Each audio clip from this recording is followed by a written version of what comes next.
So now, what is that mysterious item that I'm sending Chris? Well, here it is.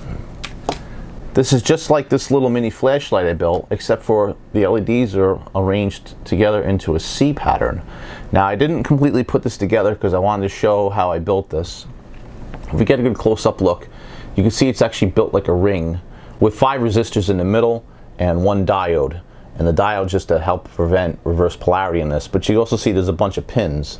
Well, this is the positive input pin over here, and this is the negative pin over here, which gets hooked up to ground. The rest of these pins are for support. Now, you're probably thinking, well, what do you need support for? Well, for this guy here, this is going to be the input switch. So this is one of those on-off-on style switches. This one's only a single pole. But this one here, you can see off is going to be in the middle. It goes over one direction for the battery input, which is this guy here, and then it goes over to the other direction for the DC input, which is here. Both of them are 9 volt. And I did this way so I can actually take this guy here and thread these holes through like this.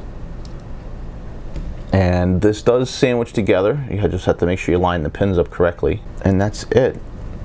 Once you get them in there, they can connect on the other side over here with this little trace that's actually acting like a wiper. It's actually got a little bit of pressure, so as this pin comes through that hole, it's rubbing up against it. So those will get soldered in there. These support ones will get soldered and snipped. And well, I can show you what this looks like. We plug in the battery, and as long as those terminals are making contact, down would be the input in the back, and then up would be the battery. But as we can see, it's not making contact right now. Okay. I still have to solder it together, but you get the gist of it. Now, I was originally going to put a 555 chip in this and make it like dance around or something, but I don't really have any of those right now, and I just wanted to get this out to them. So perhaps we'll experiment with that in another video. Now, if you're curious to see how this was built, I can actually go ahead and show you a schematic. It's a very simple design. What I basically did was just hook up LEDs in series, and there are actually 2 LEDs per resistor, and that's just the way the math worked out. And I based that upon a couple different things, mainly what kind of actual LEDs and resistors I had in stock at the moment, and then what kind of power I wanted to provide to it. So I used one of those LED calculators. I'll put the math up here in the screen someplace to how I actually figured out what I'll need. But you basically just punch in all the numbers and it spits out a resistor value. So based upon the 10 LEDs, it said I needed 5 180 ohm resistors for a 9 volt input. And that's based upon the actual forward voltage and forward current of the LED, and obviously the power supply voltage. So once I figured out the math, I just made a quick schematic over here to show how I was going to lay it out. So if you look, actually all the negatives of the LEDs are actually connected together right in a line. So I just oriented them in a certain way so I could just go right around there.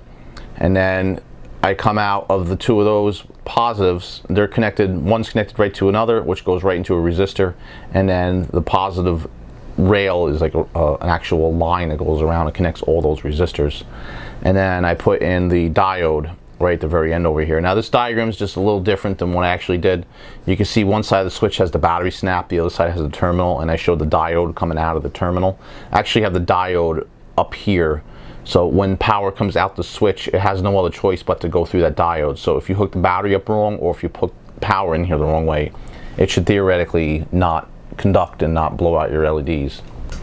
Now, if you're wondering what resistor code I used, these are actually 4-band resistors. It's actually brown, gray, black, and gold. Gold is the tolerance, so in this case it's a 5% tolerance. And if we look at it, it's 180 with a 0 behind it, so it's 180 ohms. Pretty simple. I know people ask me all the time about that, but that's exactly how I built it. And in the meantime, between the last take and this take, I've actually soldered it all together. So you see if I put it down, it's not doing anything. If I put it at the top, it'll come off the battery here. And it's just a nice little red C. Just a little letter prop. Of course, you can always turn upside down and make it U. But yeah, it's intended to be held in this direction. And well, the only other thing to do would be to mount the battery to it. And unfortunately, I don't have any way of doing that right now. I'm going to leave it up to Chris's pioneering mind to figure out a way how to do that. But I'm thinking just a glob of like that foam double stick tape or something just right here would work. But that's about it. And that's about it for this video. So I'm going to go ahead and get this stuff out to him. Of course, he already received it by the time this video got uploaded. I wanted to share this little surprise with you guys just to show what I actually ended up sending him. Anyway, don't forget to check his channel out, and thank you for watching my channel and being loyal fans. I love it. And we'll see you guys next video.